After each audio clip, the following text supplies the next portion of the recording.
यहाँ समझिए कैवेट क्या होता है। अगर डिस्ट्रिक्ट कोर्ट में कोई विवाद चल रहा था, ए और बी के बीच में क्या था, कोई लड़ाई चल रही थी डिस्ट्रिक्ट कोर्ट में। डिस्ट्रिक्ट कोर्ट में आदमी ए ने जीत गया, डिस्ट्रिक्ट कोर्ट ने फैसला सुना दिया कि ए सही है बी गलत है, ए सही है और बी गलत है, तो बी सीधे भागेगा कहाँ पर, हाई कोर्ट में। इसके लिए उसके पास 30 दिन का टाइम है। 30 दिन के अंदर अंदर वो हाई कोर्ट में जाके अपना दाखिला कर देना है कि हम आपके पास आए हैं। अब इसको हाई कोर्ट 30 दिन में कब बुलाएगी, 2 साल बाद बुलाएगी कि 5 साल बाद बुलाएगी, इससे बहस नहीं है, लेकिन 30 दिन के अंदर इसको यहाँ इंफॉर्मेशन दे देना है कि हमको आना है आपके पास। समझ में आ गया ये। लेकिन एक बात बताइए, अगर केवल बी पहुंच गया, यहाँ पर केवल बी पहुंच गया, तो हाई कोर्ट इसको घरे से तो बुलाने नहीं जाएगी, केवल उसी की बातों को सुन के उसके हिसाब से फैसला दे देगी, तो फिर ये उसके फैसले के बाद दौड़े दौड़े जाएगा यहाँ पर। इसलिए ए को डर रहता है इस बात का, ए को डर रहता है इस बात का कि बी हारा है, यहाँ चले जाए और हमको सूचना न मिले। तब ए क्या करता है, हाई कोर्ट में जाता है और कैवेट लगा देता है। कैवेट होता है 3000 रुपये की फीस होती है, वो हाई कोर्ट में जाके जमा करनी रहती है। अगर आप कैवेट लगा दिए हैं तब ये हाई कोर्ट की जिम्मेदारी है कि जैसे ही बी पहुंचेगा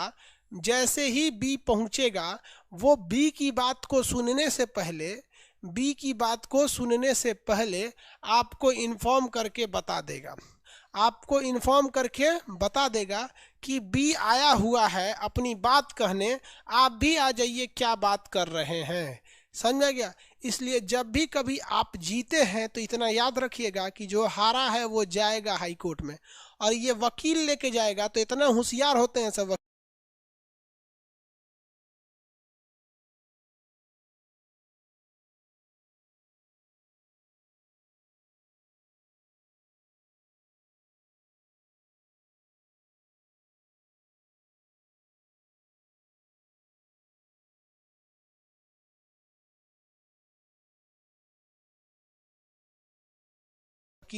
कि 29वां दिन अप्लाई करता है सर, 29वां दिन कि बेचारा ये आते आते इसका डेट खत्म हो जाएगा। इसलिए हमेशा क्या लगा देना चाहिए, कैवेट लगा के रखना चाहिए। किसी को कोई दिक्कत है, आगे बढ़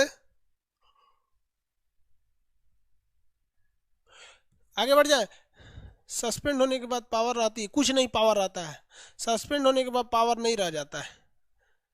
दरोगा बैच कब रीस्टार्ट हो जाता है, हम रीस्टार्ट के लिए ओपन आपको आज और कल में हम आपको सूचना दे देते हैं रीस्टार्ट के लिए। देखिए दरोगा बैच जो टॉनिक बैच है ना, उसको पढ़ना चाहिए एग्जाम से जस्ट पहले, ताकि ताज़ा ताज़ा रहता है। वो बैच तो है नहीं, वो तो टॉनिक बैच है, इसलिए उसको हम जानबूझ के रोके हैं कि एग्जाम जब करीब आ जाए तब एक बार टॉनिक पिला के आपको भेजें। ठीक है, चलिए यहाँ देखिए ध्यान से, हम आज कल में उसको अनाउंस कर देंगे, कल अनाउंस कर देंगे। ठीक है, चलिए देखिए यहाँ ध्यान से, कैवेट का मतलब समझ में आ गया आप लोग को, कैवेट क्या चीज़ होता है।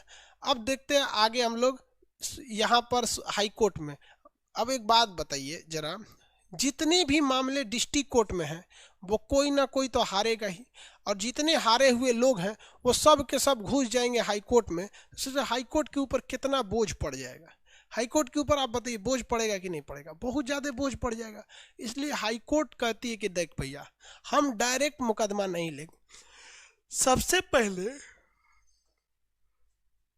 हम ए के वकील को बुलाएंगे और बी के वकील को बुलाएंगे और उसको कहेंगे कि एडमिट होने के लिए, किसके लिए, एडमिट केस शूट कीजिए। मतलब पहले तो आप ये बहस करके दिखाइए कि ये जो मामला डिस्ट्रिक्ट कोर्ट से आ रहा है ये हाई कोर्ट के लायक है कि नहीं है, कि आप केवल हाई कोर्ट में भीड़ लगाना चाहते हैं। अगर ये मामला एडमिट करने के लायक है तो कोर्ट इसे एडमिट कर लेगा और हाई कोर्ट को दे देगा कि आप इसकी सुनवाई कीजिए। और अगर एडमिट पे ही रद्द कर दिया, क्या कर दिया, डिसमिस कर दिया या रद्द कर दिया, उर्दू में कहते हैं खारिज कर दिया, क्या कर दिया, खारिज कर दिया, यानी डिसमिस कर दिया, तो आप चुपचाप मुंह लटका के नीचे चलाइए, अब आपके पास कोई रास्ता नहीं है। लेकिन अगर कोर्ट ने आप दोनों वकील की बात को सुना, मुकदमे की गहराई को समझा और आपके मुकदमे को उसने एडमिट कर लिया, तो आप हाई कोर्ट में आ सकते हैं। और यहाँ से हारने के बाद अगर एडमिट हो गया है, तब अब पता चला डिसमिस कर दिया, रद्द कर दिया, तो आप सुप्रीम कोर्ट भी नहीं जा सकते क्योंकि यही रद्द कर दिया है, तो कहाँ जाइएगा। तो यहाँ पे अगर उसने क्या कर रखा है, एडमिट कर रखा है, तो एडमिट कर लेने के बाद आप हाई कोर्ट में जा सकते हैं। और यहाँ अगर आप मान लीजिए यहाँ ए और बी में अब की बार बी जीत गया तो ए जाएगा सुप्रीम कोर्ट में। अब सुप्रीम कोर्ट में डायरेक्ट मुकदमा तो ठोकाएगा नहीं, ये बी वाला होशियार है, यहाँ कैबेट लगा के रख ले रहेगा कि जैसे आएंगे तब हम सुन लेंगे यहाँ पर। फिर यहाँ पे क्या करना पड़ेगा, एडमिट करना पड़ेगा। डायरेक्ट आप नहीं जा सकते हैं हाई कोर्ट या सुप्रीम कोर्ट में। मुकदमों को पहले क्या कराना पड़ता है, एडमिट कराना पड़ता है कि देखिए ये मेरे लायक है कि नहीं है, नहीं तो सब नहीं सुप्रीम कोर्ट जाएगा। हमारा मुर्गी चोरी हो गया, डिस्ट्रिक्ट कोर्ट ने कहा कि नहीं मुर्गी के बदले 200 रुपया दे दो। अब वो चल गया हाई कोर्ट में, कहा ना मुर्गी के बदले 200 दो। वो कहेगा ना हमारा उहे मुर्गिया चाहिए, तो कहेगा जा सुप्रीम कोर्ट में जाओ। अब वो मुर्गी कहाँ से आएगी? औरत सब ऐसे ही झगड़ा करती है ना, हमारा उहे चाहिए मुर्गिया उहे, वैसे नहीं मुर्गिया है। औरत के झगड़ा में पुलिस भी भाग जाती है। मेरठ में एक तो झगड़ा हो गया परसों, एगो लड़की किसी दूसरी लड़की को कह दी आंटी जी थोड़ा घसकी है वहाँ पे। अब बेचारी नहीं देखी होगी, भीड़ भाड़ में कह दी होगी आंटी घसकी है, तो उसको मार दी। हद है भाई साहब। औरतों को बस इतना सुनना है कि हम बहुत पतली हैं, हम बहुत सुंदर हैं, हम बहुत कम उम्र के हैं, हम बहुत ज़्यादा काम कर लेते हैं। बस ये चार चीज जिसे आता है इसे चतुरायन सिद्धांत कहा जाता है। जिसे चार चीज आ गया उसके जीवन में कभी भी पति पत्नी के बीच में हाई कोर्ट डिस्ट्रिक्ट कोर्ट का नहीं आएगा। सुबह उठते उससे कहो कि तुम कितनी पतली हो, कितनी सुंदर हो, एकदम बच्ची लग रही हो, कितना संस्कार वाली, कितना काम कर लेती हो, बहुत खुश। अब देखिए सुबह उठते आपको आरती उतारेगी, नहीं तो नहीं बोलेंगे लाज चला देगी। समझ में आ गया?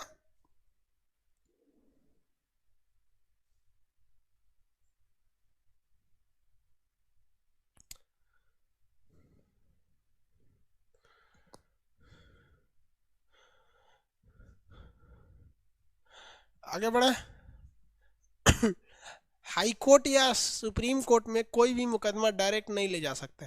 पहले आपको क्या करना पड़ेगा, एडमिट कराना पड़ेगा। पहले क्या करना पड़ेगा, एडमिट कराना पड़ेगा। एडमिट हो गया तो ठीक है, अगर एडमिट से खारिज कर दिया, खारिज मतलब समझते हो, डिसमिस, काम खत्म हो जाता है। यहाँ सारा गेम हो जाता है वकील सबका। हाई कोर्ट डिस्ट्रिक्ट कोर्ट आपकी होता है, यहाँ सारा गेम हो जाता है वकील सबका। हाई कोर्ट डिस्ट्रिक्ट कोर्ट आपकी बात नहीं सुनता, वकील की बात सुनता है, क्योंकि आपको नियम कानून पता नहीं है। आधा घंटा कहेंगे कहते हैं जज साहब हमारी ननद जो है ना बहुत खचरी है, फसल है दूसरे से, हमरा से कहती है ऐसा नहीं ऐसा, इसीलिए मार हुआ, हम मार के कपार फाड़ दिए उसका और मर गई। इतना कहानी सुनने के लिए जज बैठल है, वकील सीधे कहेगा 302 का मुकदमा है। समझ में आ गया? कोर्ट के अंदर इमोशन और रिलेशन नहीं चलता है। कोर्ट के अंदर केवल और केवल रूल चलता है। रूल क्या है, कोई इमोशन, कोई आपका रिलेशन वहाँ काम नहीं करता है। कोर्ट कचहरी का मामला समझ में आ गया आप लोग को? अब आगे चलते हैं सीएजी के बारे में।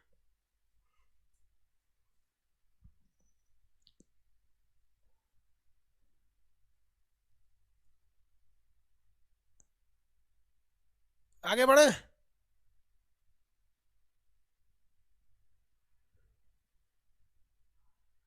आईपीसी सीआरपीसी आगे बताएंगे। आईपीसी सीआरपीसी अभी कैसे बता देंगे? आईपीसी और सीआरपीसी आगे बताएंगे। डिस्ट्रिक्ट कोर्ट हाई कोर्ट में कोई, सॉरी डिस्ट्रिक्ट कोर्ट नहीं, सुप्रीम कोर्ट में किसी को दिक्कत है, हम ध्यान से पूछ रहे हैं। आप एक चीज ध्यान दीजिएगा कि सुप्रीम कोर्ट में कोई दिक्कत है तो पूछिए, इसके अलावे पूछेंगे तो पूछ देंगे हम, क्योंकि आगे पढ़ाई भी नहीं किए हैं। आईपीसी जो है ये आगे पढ़ाना है, सीआरपीसी आगे पढ़ाना है, ये आगे पढ़ाएंगे अभी नहीं। इसमें सुप्रीम कोर्ट में दिक्कत है तो बोलिए, हम आपका कमेंट देख रहे हैं।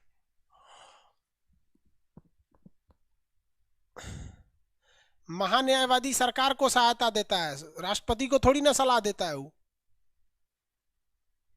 आईपीएल क्या होता है, हमारा क्रिकेट में कोई इंटरेस्ट नहीं है, हम गेम खेलते रहते हैं। गेम पूछेगा हमसे फ्री फायर।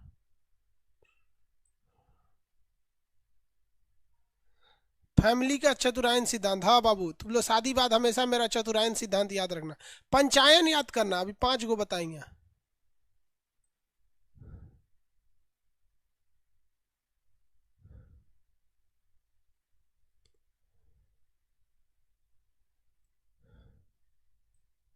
किसी को डाउट है तो बोल बउआ, सुप्रीम कोर्ट में उल्टा सीधा डाउट नहीं। पबजी पूछ रहा है, पबजी हम ना खेलते हैं, फ्री फायर। फ्री फायर क्या होता है? वो गेम होता है रे बहू। सीजीआई को कैसे हटा सकते हैं? पढ़ा दिए हैं बाबू, महान्याय महाभियोग द्वारा आपको पढ़ा चुके हैं ना बाबू, महाभियोग पता है ना? सर दिल्ली हाई कोर्ट में डिस्ट्रिक्ट कोर्ट होता है कि नहीं होता? होता है बाबू। दिल्ली में डिस्ट्रिक्ट कोर्ट भी है, दिल्ली में हाई कोर्ट भी है। दिल्ली में डिस्ट्रिक्ट कोर्ट भी है और दिल्ली में हाई कोर्ट भी है। हटाने के लिए तो महाभियोग लगेगा ना। जजों को हटाने की वही प्रक्रिया है जो राष्ट्रपति को हटाने के लिए, महाभियोग जैसी प्रक्रिया। आगे देखिए फटाफट।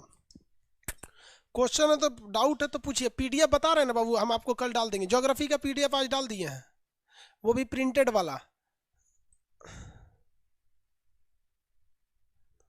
सर सुप्रीम कोर्ट में संतुष्ट नहीं है तो क्या करेंगे? चुपचाप सूझ जाइए वहीं। सुप्रीम कोर्ट से असंतुष्ट है तो ये अपने घरे जाएंगे अब।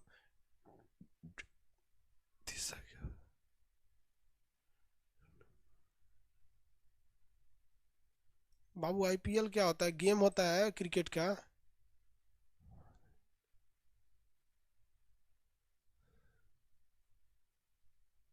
डिस्ट्रिक्ट कोर्ट में खारिज होने के बाद हाई कोर्ट में जा सकते हैं।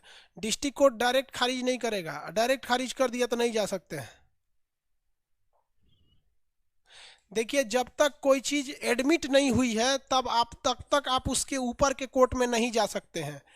अब मान लीजिए किसी ने, कोई किसी के ऊपर थूक दिया, ऐसे थूक दिया, वो जाएगा डिस्ट्रिक्ट कोर्ट में, कहेगा दूर थूकले खाती हमारी पास, अरे ये एडमिट नहीं लिया, तब नहीं जा सकते वहां पर। आपको ऊपर वाले कोर्ट में जाने से पहले आपको ये दिखाना पड़ेगा कि नीचे वाले कोर्ट में हम एडमिट थे और वहां से हमको न्याय नहीं मिला है। वो कहेगा तो नीचे वाले में चल जाओ, तो कहेगा सुनिए नहीं रहा, तो कहेगा तो उसका काम है ना, सुन रहा है कि नहीं सुन रहा है, कानून के हिसाब से चलिए। जल्दी बता भाई, सुप्रीम कोर्ट से कोई दिक्कत है? सर कैबिनेट ना लगाए तो एक पार्टी के सुन लेगा। हाँ, कैबिनेट अगर नहीं लगाएंगे तो एक के पार्टी का सुन लेगा। चलिए देखिए ध्यान से, अच्छा क्वेश्चन है। तो लोग टॉपिक से क्वेश्चन नहीं पूछते हो, इसलिए आप बहुत सारी चीजें नहीं समझ पाते हो। आप बात समझिए, हम एक टीचर हैं, हमको तो सब कुछ पता है आपके रिलेटेड चीज, तो हमको ये समझ में नहीं आता है कि आप किस लेवल पर फंसे हैं। आप उल्टा सीधा सवाल पूछेंगे तो हम जवाब ही नहीं देंगे। देखिए लड़का कितना अच्छा पूछा। सर डिस्ट्रिक्ट कोर्ट है, हाई कोर्ट है और सुप्रीम कोर्ट में है। कहा कि सर अगर कैबिनेट नहीं लगाए तब। अब ध्यान से देख लीजिए, पहले इस टॉपिक को समझिए।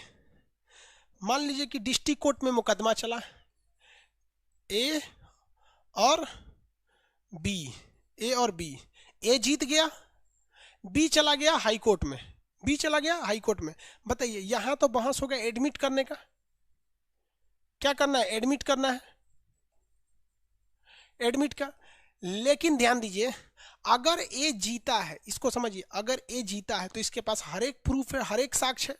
अगर यहां वो कैबिनेट लगा दे, कैबिनेट लगा दे तो हाई कोर्ट में जो जज बैठा है एडमिट करने के लिए, एगो जज रहता है एडमिट करने के लिए, एडमिट करने के लिए जो जज बैठा है वो इसको पूछ देगा और ये यहीं पे सारा सबूत गवाह दे देगा।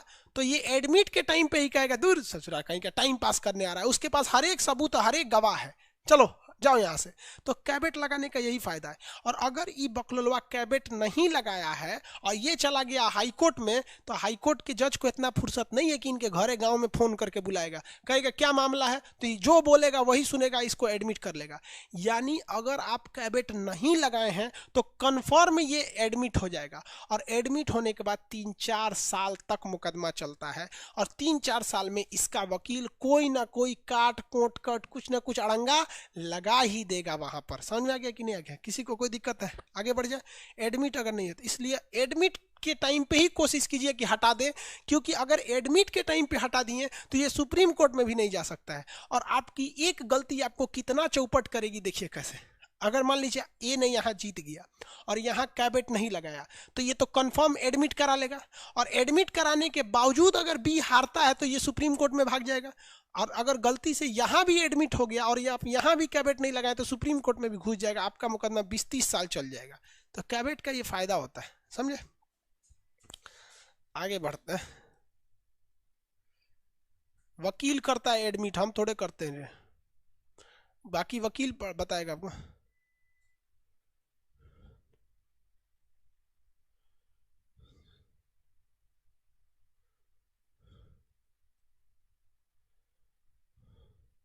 चुनाव आयोग के देखिए ये हाई कोर्ट का क्वेश्चन है कि तेजस्वी बिहार में कैसे चले गए हाई कोर्ट में।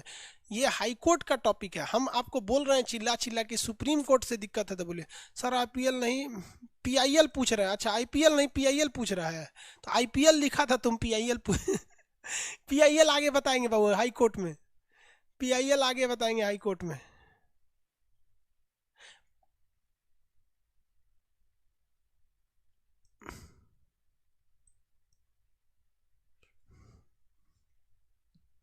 यूनियन टेरिटरी में डिस्ट्रिक्ट कोर्ट होता है, हाँ होता है बहू, यूनियन टेरिटरी में भी डिस्ट्रिक्ट कोर्ट होता है।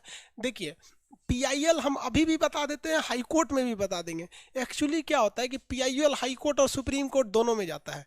पीआईएल वो आईपीएल बोल रहा था कह रहा है कि सर आईपीएल बताइए, हम करेंगे रे पगला IPL. Public interest litigation, public interest litigation, litigation जन इंटरेस्ट का होता है हित, लिटिगेशन मतलब होता है याचिका। देखिए इसे हम लोग हाई कोर्ट में भी पढ़ते हैं और सुप्रीम कोर्ट में भी पढ़ते हैं, क्योंकि पीआईएल का रूल है या तो ये हाई कोर्ट में जाएगा या तो ये सुप्रीम कोर्ट में जाएगा। सुप्रीम कोर्ट या हाई कोर्ट दोनों में जा सकता है पीआईएल। इसकी शुरुआत 1984 में हुई थी, जब इस समय पीएन भगवती थे, पीएन भगवती, याद रखिएगा पीएन भगवती को। पीआईएल की शुरुआत किसने किया था? पीएन भगवती ने किया था। हालांकि दुनिया में इसकी शुरुआत अमेरिका ने किया था, पब्लिक इंटरेस्ट लिटिगेशन। देखिए ध्यान से, पब्लिक इंटरेस्ट लिटिगेशन क्या होता है।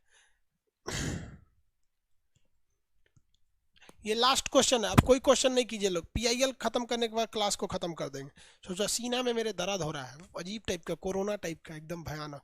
जांच कराएं तो कोरोना भी नहीं है, अजीब खांसी हो रहा है, खांस रहे हैं तो ऐसा लग रहा है जैसे फेफड़ा बाहर निकल जाएगा। कंफ्यूज होकर देख रहे हैं कि निकल तो नहीं गया इसे देखिए ध्यान, ये लास्ट क्वेश्चन है, इसको बता के क्लास खत्म करेंगे। पीआईएल टॉपिक समझिए।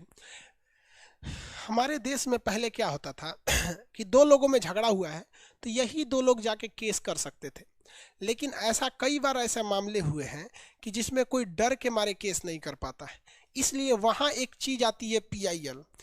पीआईएल का मतलब होता है कि अगर ऐसा मुकदमा जिसमें मेरा कोई लेना देना नहीं है, समझिए ध्यान से, वह मुकदमा जिसमें मेरा कोई लेना देना नहीं है, लेकिन अगर यह मुकदमा कोर्ट सुन ले तो पूरी जनता को भलाई होगी, उसी को कहते हैं PIL, public interest litigation, PIL.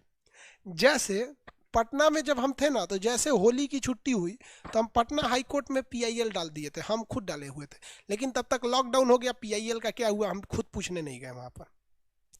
तो पीआईएल वकील वगैरह जो थे लोग ना, उनको हम पीआईएल बना के दिए थे, हमको पीआईएल करना है, ये है वो, वकील वगैरह सब तैयार थे, लेकिन जो लॉकडाउन हो गया पीआईएल कहाँ गया। किस लिए हम डाले थे, देखिए ध्यान से, पीआईएल मेरा किस लिए डाला हुआ था, अब तो लॉकडाउन नहीं हुआ रहता तब तक फाइनल हुआ रहता। पटना में जो कूड़ा कचड़ा होता है ना, कचड़ा, इसे सुबह 10 बजे उठाने चला आता है,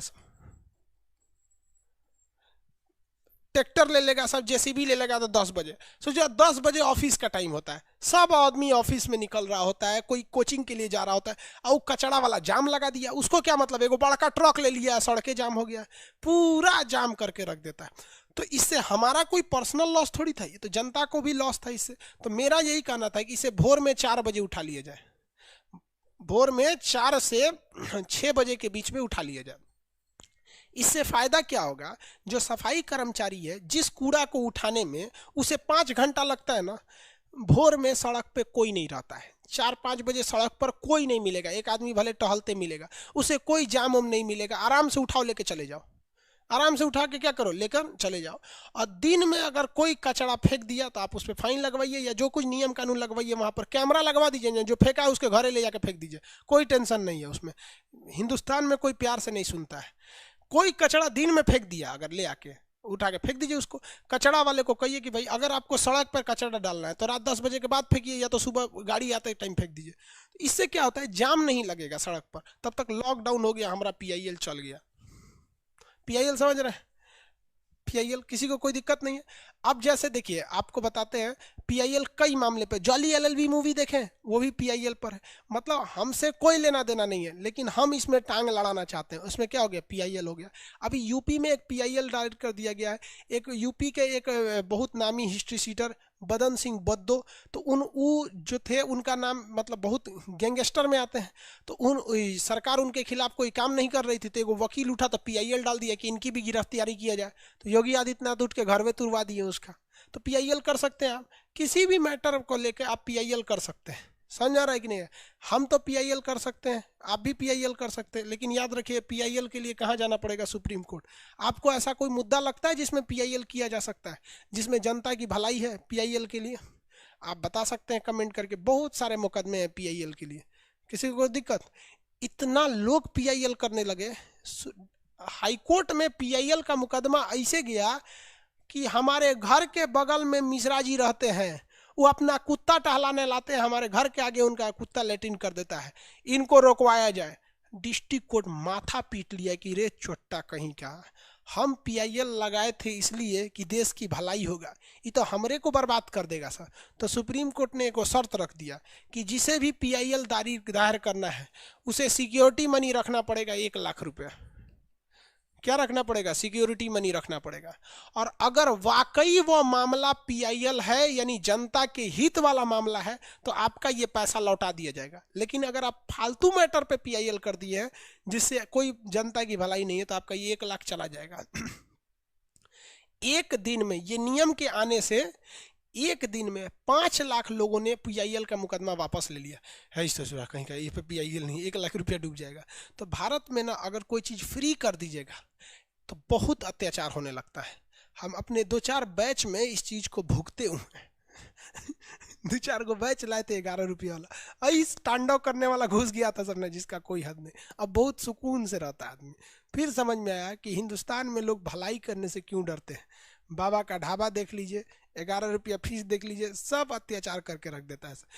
कई ठो सुधर गया सब, इसीलिए आप में से भी बैठा है 11 रुपया वाला, वो शांति से पढ़ता है। हम ये नहीं कहते हैं सब गलत होते हैं, लेकिन कुछ कुछ इतना खच्चर होता है जिसका कोई हद नहीं। तो आपके मन में अगर कोई पीआईएल है तो आप कमेंट करके बताइए। कोई पीआईएल है? बेरोजगारी कोई पीआईएल नहीं है, क्योंकि सबको नौकरी देना ये मूल अधिकार नहीं है।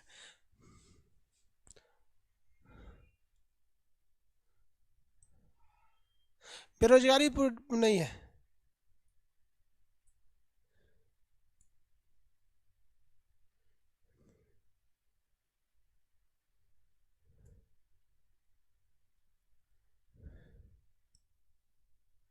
आगे बढ़े, तेजस्वी के बारे में बोलिए। हम क्या बोले बाबू?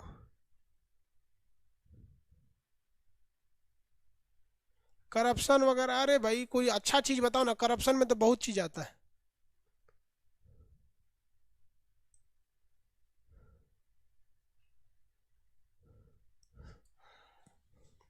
रेप वगैरह पे पीआईएल वगैरह नहीं लगा सकते ना। रेप करने वाला आदमी कोई, आप खुद सोचिए ना। देखिए, रेप वगैरह की घटना के बचने का एक और रीजन क्या होता है कि इंसान, गहराई से समझिएगा इस चीज को, इंसान कभी जिंदगी अपने लिए नहीं जीता है। इंसान जब भी जिंदगी जीता है ना, तो अपने परिवार वालों के लिए जीता है, परिवार वालों के लिए। तो रेप की घटना को रोकने का एगो रास्ता ये है ना कि अगर कोई व्यक्ति रेप कर रहा है ना, तो उसके घर वालों से शुरू इनकाउंटर कर दो, सब मरा जाए सब वहाँ पे, और तब इस पर मुकदमा चलाओ। क्योंकि ये डेली मरेगा, ये डेली मरेगा जब देखेगा कि उसकी बहन को किसी ने गोली मार दिया था और उसको इल्जाम लगा के। देखो ये गलत है, एकदम ये चीज़ गलत है, ऐसा नहीं करना चाहिए। लेकिन अगर ऐसा करेंगे ना, 100 गो मर्डर होगा तो 1 लाख लोग सुधर जाएंगे। रेप करने पे आदमी मन करता है 2-4 चीज़ को ना ऐसा जिंदा जला देना चाहिए नस्लों को। एक रेप जो कर देता है सर, या फिर जो एसिड अटैक कर देता है सर लड़कियों पे, और लड़कियों भी सचुरी एसिड अटैक वाली है, जो एसिड अटैक करने का मुकदमा लड़की से, जज साहब हमको फैसला दीजिए। अरे ससुरा कहीं का 200 रुपया में एसिड मिलता है तो वो फेंक दे, क्या दिक्कत है इसमें? जिस दिन एसिड अटैक वाली लड़कियां उन लड़कों के घर द्वार, माँ बाप, भाई बहन, नाना नानी, 7 खानदान तक के लोगों को खोज खोज के एसिड फेंकेंगी सब ना, बच्चा लोग साले लोग जो लड़के एसिड अटैक करते हैं मूत देंगे साले पैंट में वहां पे। लेकिन लड़कियां क्या करेंगी बेचारी, एसिड अटैक कर ली, मुंह जल गया, लाइफ चौपट हो गई। अब मुकदमा लड़ेंगे। हमारे महाराज court, supreme court, high court को फुर्सत का है। अब आप सुप्रीम कोर्ट, हाई कोर्ट को भी दोष कैसे दीजिएगा? 130 करोड़ लोगों के मामले को सुनने के लिए 134 करोड़ लोगों की दुख को सुनते हैं केवल 34 जज। विडंबना देखिए इस देश की। और इस देश में नेता सब मिलकर उस जजों को गाली सुनवाते हैं। 130 करोड़ लोगों के लिए हमारे संसद में 545 लोकसभा है, 245 राज्यसभा है। तो क्या 545 जज नहीं होने चाहिए सुप्रीम कोर्ट में? एकदम होने चाहिए। यहां पर आप देखिए, लोगों को वोट देने में दिक्कत ना हो इसलिए गांव गांव ईवीएम मशीन पहुंचाया जाता है। लेकिन अगर किसी की बेटी का बलात्कार हो गया है, किसी का मर्डर हो गया है, तो उसे अपना किराया भाड़ा करके दिल्ली सुप्रीम कोर्ट जाओ, इलाहाबाद हाई कोर्ट जाओ, या अपने डिस्ट्रिक्ट कोर्ट में जाओ, ईवीएम मशीन गांव गांव पहुंचा देंगे। ये हाल हो जाता है हमारे यहाँ। तो ईवीएम इस सब पे जनहित याचिका कर सकते हैं, लेकिन जानते हैं ना, कोर्ट भी एक नियम कानून के तहत बंधे हुए हैं। ये एसिड अटैक वगैरह वाला चीज बहुत खराब लगता है।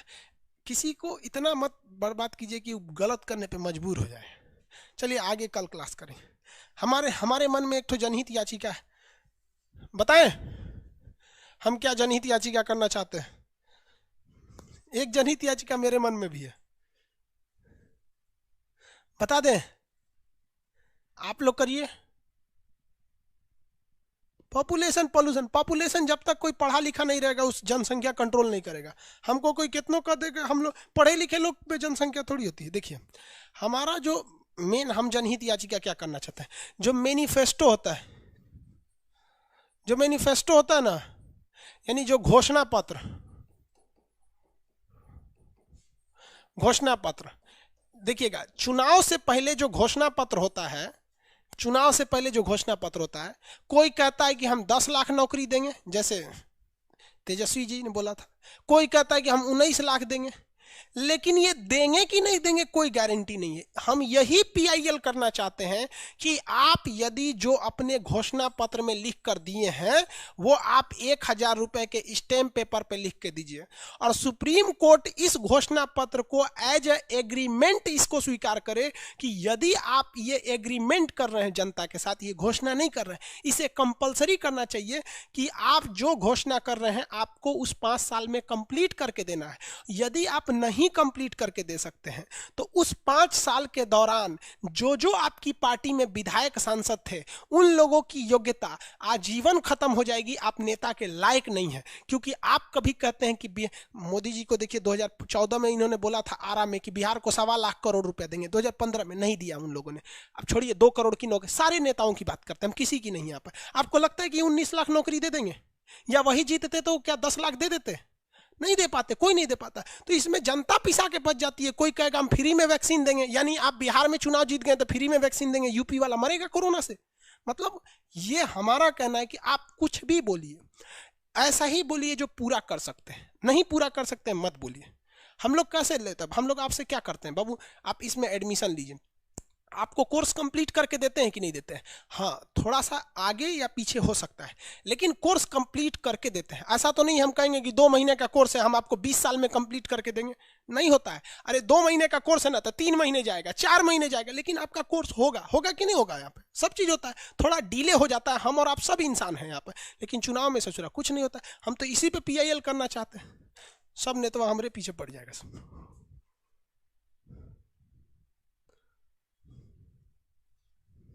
ठीक है बाबू, दहेज प्रथा भी पीआईएल के लिए है एकदम। लेकिन दहेज के लिए गलती लड़कियों की भी है। कोई कहता है कि दहेज के लिए केवल लड़के जिम्मेदार हैं, तो हम इसे गलत मानते हैं। लड़कियां भी दहेज के लिए जिम्मेदार हैं, उनके माँ बाप जिम्मेदार हैं। अगर कोई लड़की रहेगी ना, हाँ, इंटर पास है बबनी, 12th की है, यहाँ पर इनको इनके सब्जेक्ट से क्वेश्चन पूछ दीजिएगा तो नहीं पता है। ये बबनी बीए पास है, हिस्ट्री ऑनर्स है, इनको कोई खास जानकारी नहीं पता है। देखिए नकल करके पास हो गई हैं, लेकिन इनको लड़का चाहिए सरकारी नौकरी वाला, इनको चाहिए बबुआ कलेक्टर, आईएएस चाहिए, आईएएस। तो दीजिए 1 करोड़, दीजिए 1 करोड़। आप चोरी करके अगर लड़की पास हुई है ना, तो उसी लड़के से शादी कराइए जो चोरी करके ग्रेजुएशन पास है। नहीं दहेज देना पड़ेगा।